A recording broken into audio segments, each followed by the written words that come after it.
Je suis Guénaëlle Tardieu de Malessi, j'ai 4 enfants, je suis professeure des écoles et j'ai enseigné l'histoire pendant 13 ans en primaire.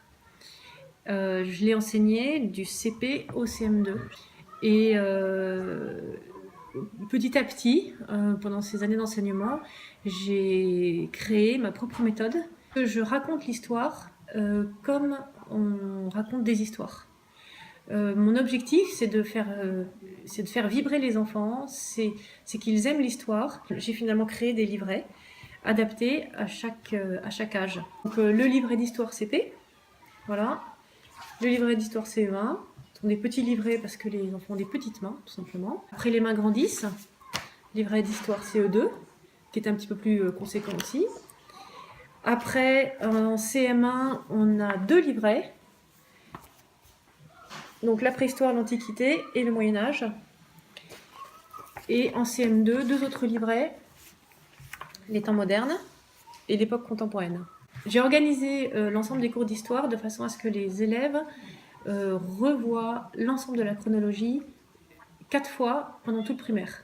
C'est-à-dire qu'en CP, on part de la préhistoire, on arrive jusqu'à nos jours. En CE1, on repart de la préhistoire, on arrive jusqu'à nos jours. En CE2, on recommence.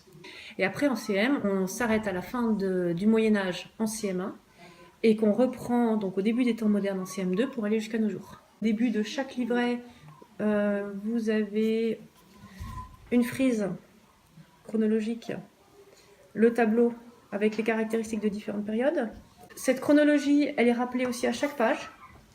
Vous avez, quel que soit où vous ouvrez le livret, vous avez en bas la chronologie avec la flèche qui montre où on en est. Je m'appuie aussi sur une frise qui est dans le couloir de l'établissement, une grande frise murale qui a plusieurs mètres de long et sur laquelle on revient régulièrement et qui est très utile pour que les enfants se situent dans le temps. Donc en CPCE1, le professeur raconte énormément. Le temps de lecture est très court, alors qu'en CM, en CE2, CM1, CM2, on s'appuie beaucoup sur la lecture du texte et bien sûr on s'arrête régulièrement, on lit un paragraphe, on voit comment les enfants ont compris, le professeur complète avec ce qu'il a envie de dire et puis on arrive à la fin soit des 3/4 d'heure, soit de l'heure à la leçon, qui est une leçon à apprendre par cœur. Et dans cette leçon, il y a quelques mots spécifiques qu'il faut savoir orthographier. Le jeune seigneur apprend à être courageux et fort. Il sait monter à cheval, manier l'épée et la lance. Il s'entraîne à des tournois. À 20 ans, il se fait chevalier. C'est la cérémonie de l'adoubement. Alors, un des éléments essentiels de ma méthode, c'est que je raconte l'histoire comme on raconte des histoires. Je m'appuie beaucoup sur l'imagination des enfants et je pense que ça correspond à leur degré de maturité, au degré de maturité de leur intelligence. Les enfants ont besoin de s'appuyer sur leur imagination, ils ont besoin d'être transportés dans une histoire, dans une atmosphère, dans un univers historique. Alors, quand je parle de Clovis, je raconte l'histoire de Clovis, je raconte Tolbiac, je raconte le vase de Soissons. Quand je parle de Charlemagne, je raconte les guerres de Charlemagne. Je fais la même chose pour Louis XIII, pour Louis XIV, pour Henri IV, etc. Et puis parfois, on n'a pas de personnage historique. On a simplement la vie des paysans ou la vie des seigneurs au Moyen-Âge.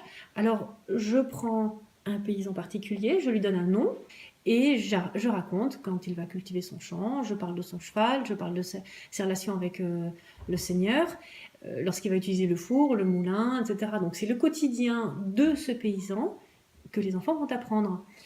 Et ils vont imaginer l'histoire de ce paysan-là. Le fait de passer par ce truc pédagogique fait qu'ils vont retenir la vie des paysans au Moyen-Âge. Et de la même façon, pour les seigneurs, j'ai plusieurs seigneurs, je leur donne des noms. Il y en a un qui s'appelle Amaury, il y en a un qui s'appelle Charles, il y en a un autre qui s'appelle Guilhem. Et il y a des liens de vassalité entre eux. L'un est le vassal de l'autre, qui est le suzerain du troisième, etc. Alors, qui est-ce qui va pouvoir protéger Amaury? Est-ce que ça suffit? Charles, il est quand même moins puissant. Jeanne? Un encore plus grand seigneur. Alors là, dans notre histoire, c'est le comte Geoffroy. Le comte Geoffroy, qui est encore plus grand seigneur qu'Amaury, va devenir le suzerain d'Amaury. Et Amaury Va devenir le vassal de Geoffroy. Et il va se passer exactement la même chose. Ce qui fait que Geoffroy va donner quoi à Amaury? Un fief. Il va lui donner un fief, mais Amaury va donner un fief à Charles. Et ainsi de suite jusqu'à qui? Jusqu'au roi. Jusqu'au roi. Alors j'ai voulu faire une méthode qui simplifie beaucoup la vie des enseignants. Les enseignants de primaire doivent tout savoir, bien sûr maths et français, ça c'est certain, mais ils doivent être doués en sciences, ils doivent être doués en géographie, ils doivent être doués en histoire, etc., etc. Donc j'ai voulu faire une méthode qui soit vraiment clé en main pour l'enseignant, avec des leçons réparties sur l'année, qui couvrent l'ensemble de l'année. L'enseignant n'a plus qu'à lire les textes, à s'en imprégner, et évidemment, s'il a envie d'ajouter quelque chose, il ajoute quelque chose. C'est un cadre qui est structuré, mais ce n'est pas un cadre qui est limité à ce que j'ai écrit. L'enseignant a toute liberté d'ajouter tous les éléments qu'il veut. Mais par contre, ce qui est pratique quand même pour lui, c'est que les idées à faire passer pour chaque leçon, tout est prêt. Nous avons entre 20 et une grosse trentaine de leçons par an. Ce qui veut dire que l'ensemble des livrets peut être vraiment fait tout au long de l'année. L'année, il y a 36 ou 37 semaines de classe. Quand on a entre 20 et 32 ou 33 leçons à faire sur un an, on y arrive. Donc les élèves vont vraiment jusqu'à nos jours en fin d'année. Voilà, totalité de chaque livret. Sur ces 13 années d'enseignement de l'histoire, j'ai quand même du recul pour dire que les enfants de cette école sont vraiment passionnés par l'histoire. Il n'est pas rare que les enfants m'arrêtent dans le couloir, dans la cour de récréation pour me dire j'ai bien appris ma leçon, ou pour me dire il y a telle petite chose, j'ai pas très bien compris, est-ce qu'on peut en reparler, ou alors pour m'apporter un livre pour compléter, illustrer ce dont on a pu parler en cours.